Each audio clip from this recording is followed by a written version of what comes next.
Hello there, you're watching the press preview, a first look at what is on the front pages.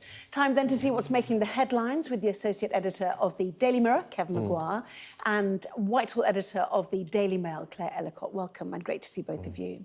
So let's see what's on the front pages then, starting with the Mirror. Its front page picturing the 72 who died in the Grenfell Tower fire with the headline, "Now Get Them Justice." In the eye, everyone failed them. The Daily Mail asks, will they ever get justice? The Metro goes with the headline, Grenfell, the 26-year countdown to disaster. The Guardian quotes the report saying a disaster caused by dishonesty and greed. The Times also uses the same words but reports that families demand manslaughter charges. The Daily Express shows the tower ablaze and says 72 killed by dishonesty, indifference and complacency. Official failings and industry deceits led to the Grenfell tragedy, writes the Financial Times. In other news, The Telegraph reports that sewage leak water bosses are to face 2 years in jail. And meantime, the Daily Star, I'll tell all I know about the little green men, reporting that Donald Trump will reveal all the information the US has about alien life. A reminder, by scanning the QR code you'll see on screen during the programme, you can check out the front pages of tomorrow's newspapers while you listen to our guests. So let's head to Kevin and to Claire. Welcome to both of you. You know, nearly all of them, not surprisingly, leading on this long-awaited report into the 72 lives who were lost, how dangerous cladding got to be on a high-rise building, the decisions that led up to the moment, and it is excoriating. Exactly, and I mean, we've been waiting so long for this report. It's been 7 years that this inquiry has taken, and rightly so, the families are furious that they haven't had justice yet. And the real problem is they may not get justice for some time yet. There's not expected to be any criminal trials beginning before a decade on from this, you know, a debacle that happened in 2017. So many of these people who lost their families, who went through the worst imaginable times, they're now still waiting for justice. And there are failings by so many of the companies that are involved, by government, by the fire service. This report lays them all bare, but so many of these people who have been caught up in all of this don't actually feel like they've got any sort of, you know, righting of the wrong, because there's no charges, no one's paid for any of this. There's lots of talk of reform and changing the system and bringing in more regulation. None of this has happened. We're 7 years on, and what they asked for when this happened was that there would never be a repeat of this, and there's no guarantee still that this wouldn't happen again today. Yes, specifically naming and making accusations against the cladding company, for example, 2 insulation companies, the agency that ran the tower, the council, central government. I mean, the list goes on, doesn't it?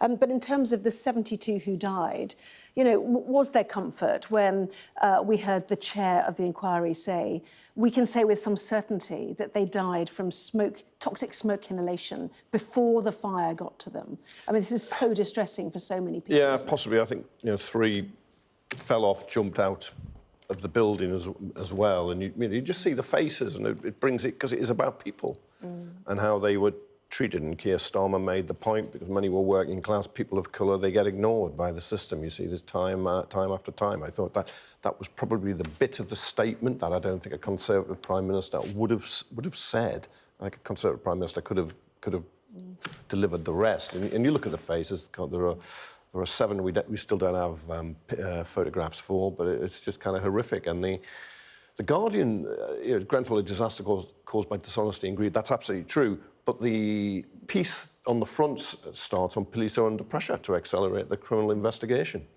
And they haven't been, which I think is absolutely the case, because if you're going to be able to move on, if you can move on at all after this, I suspect it would be after those prosecutions when you would hope that the guilty end up behind bars.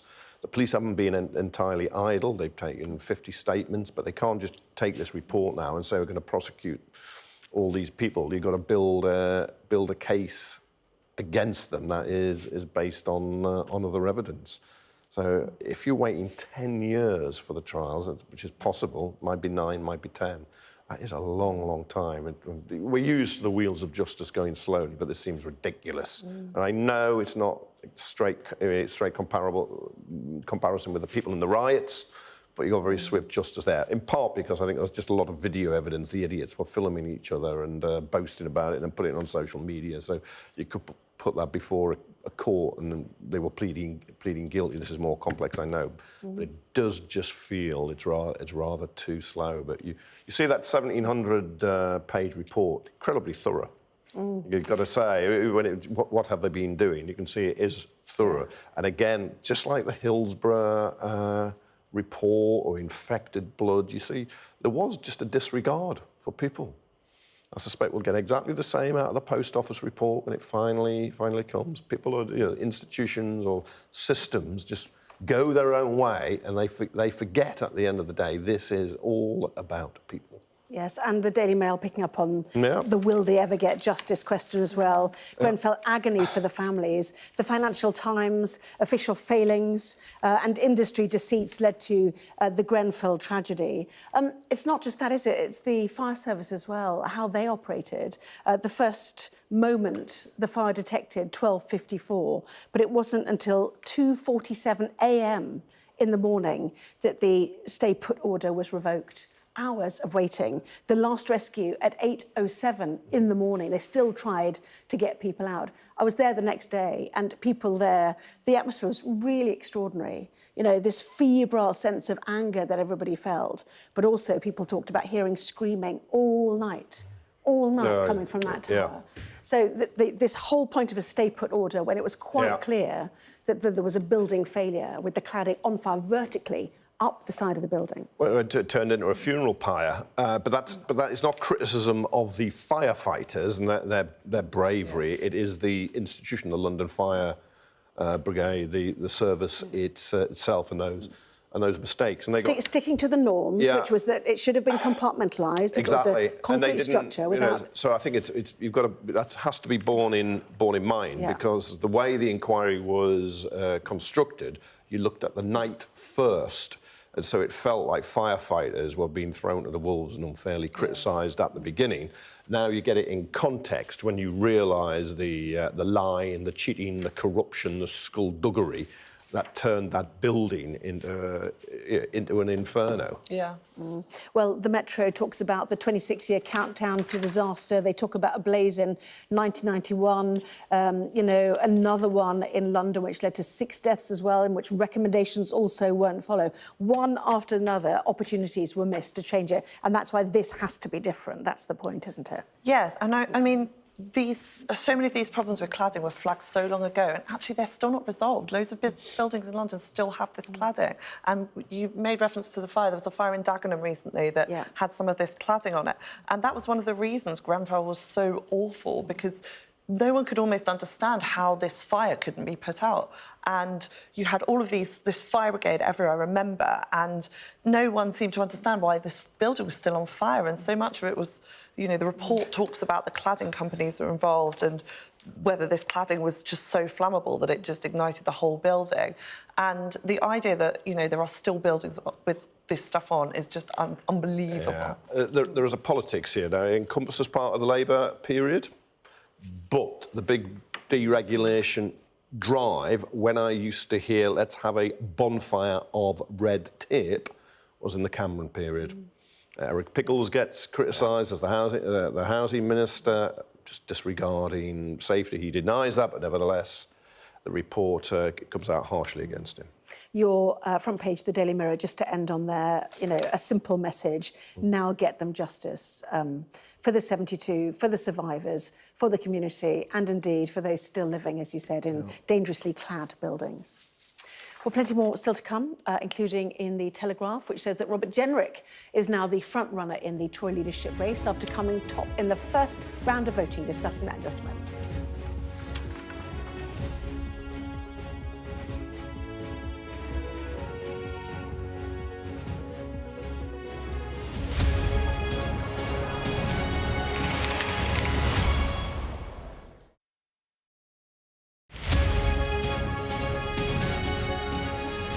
Dominic Waghorn, Sky's international affairs editor, covering a world that seems to be unravelling. War, unrest, revolutions. It's not his country, it's ours, and we're going to take it back. They have succeeded for the first time in their country's history in removing a leader from power. Now, freedom! There was fighting here, but there's clearly now a lull, and they're using it to bring up more ammunition. We take you to the heart of the stories that shape our world. This is a mass exodus in which Russia is hemorrhaging some of its brightest and its best. According to the local weather channel, there have been more than 2,500 lightning strikes, torrential rain and flash flooding, all on top of this week's lethal tornado. What stays with you most in this job is some of the people you meet. What is your worst fear about what the Russians want to do to the children? They're just boosting demographics by stealing young people. Would you like to take the opportunity, Mr. President, on Sky News to invite Barack Obama to come here? Mr. Trump, are you running for president? Can you confirm it? We're going to take a look, a very serious look. On that day, we saw your fighters killing women, killing children. Was that a mistake? Did you go too far? You couldn't control your fighters? The full force of the state is being used to crush any protest. It's half an hour now past the deadline that Hamas issued with its ultimatum to the people of Ashkelon, and we've now seen a third barrage of rockets coming in. Another alarm. The mood here is jittery and nervous.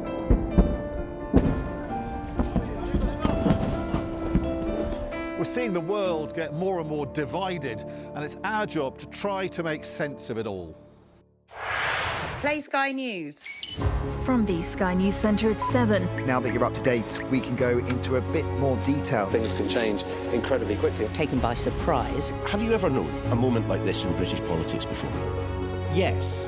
Cheers. We'll start with breaking news. Let's get the latest on the ground. So, by the end, we'll hopefully all understand what's going on in the world just that little better.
Well, welcome back. You are watching the press preview, joined once again, as you can see, by Kevin Maguire and Claire Ellicott. Welcome back to both of you. So, Tory leadership, then there was one less. Dame Priti Patel, first to be, I nearly said evicted. It's not quite the right word, you know what I mean? Anyway, does that mean, as the Telegraph says, Claire, that Robert Jenrick is indeed the front runner or not? Well, he has the most support from Tory MPs at this stage, which is good. I mean, Kemi is the bookmaker's favourite, but what it means when we go into the Tory conference is different, because so there's one more person to be eliminated from the race. Mel Stride has the fewest votes, so possibly might be him, who knows.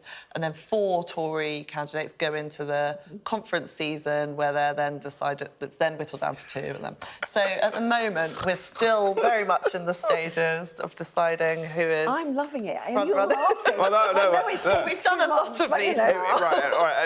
because it feels like an irrelevant sideshow at the moment, but it is important because they will be the leader of the opposition. Leader of the opposition. To hold the government to account. Yeah, that is the point of politics is volatile, and you never quite know what happens. Although I would put a fair bit of money on whoever wins this will not be Prime Minister. But you look at it, you've got to think Jenrick had a good day. Let's look at the numbers while you're talking. Yeah. All right, I think Claire may disagree. I think Jenrick had a good day because he topped it. Cleverly had a good day because he did better than he was expected. Mel Stride did better because he didn't go out and he was thought to be last. But Kemi Badenoch, well, as the favourite, she's a bit behind there. And Tom Tugendhat, he didn't do as well, did he? Tommy Tugboat. No. And Patel, that's not... that's not pretty for Patel. So the point is, where do her votes go next? And also, how political is it? Do MPs literally back somebody they think is going to be the winner because they want a job in the future? I mean, is it that simple? Well, the Tory party was called the most cynical electorate going, so there are a lot of quotes being bandied around about careerism today. So who knows where those votes go, but I would have take a fair punt on them going towards Robert Jenrick because he is... There's a lot of talk about immigration in this leadership race, and the person who's hardest line on immigration and the rightist wing candidate will probably be the one who the members select. So the Tory MPs have to make a decision at this stage. Who goes through? Who are those final two? Yeah. And who...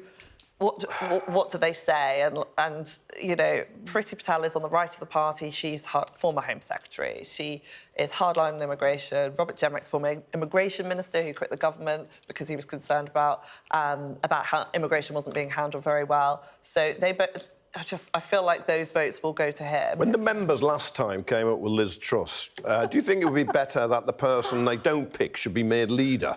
I mean, would that just be more sensible for that party? Yeah, that's actually what happened if you work out what happened after 49 days. Anyway, Daily Telegraph, Kevin, quickly, sewage leak water bosses to face 2 years in jail. What's the story here? Yeah, this is the Labour crackdown, and if they don't cooperate with inquiries, they could face two years in jail. I'll believe it when it happens. Now, of course, the government could say if it never happens, it's because they all cooperated, because they were threatened with 2 years in jail. But I'm a little surprised the Telegraph has splashed on this rather than Grenfell, but they did lead on it this morning, so maybe they just went a day ahead. Both of you, thank you very much indeed. Kevin Maguire, Claire Ellicott, thank you. See you for the 11, obviously. Obviously, coming up also in our programme, the damning final report into the Grenfell Tower fire finds systemic dishonesty from cladding firms and decades of failure. More to come.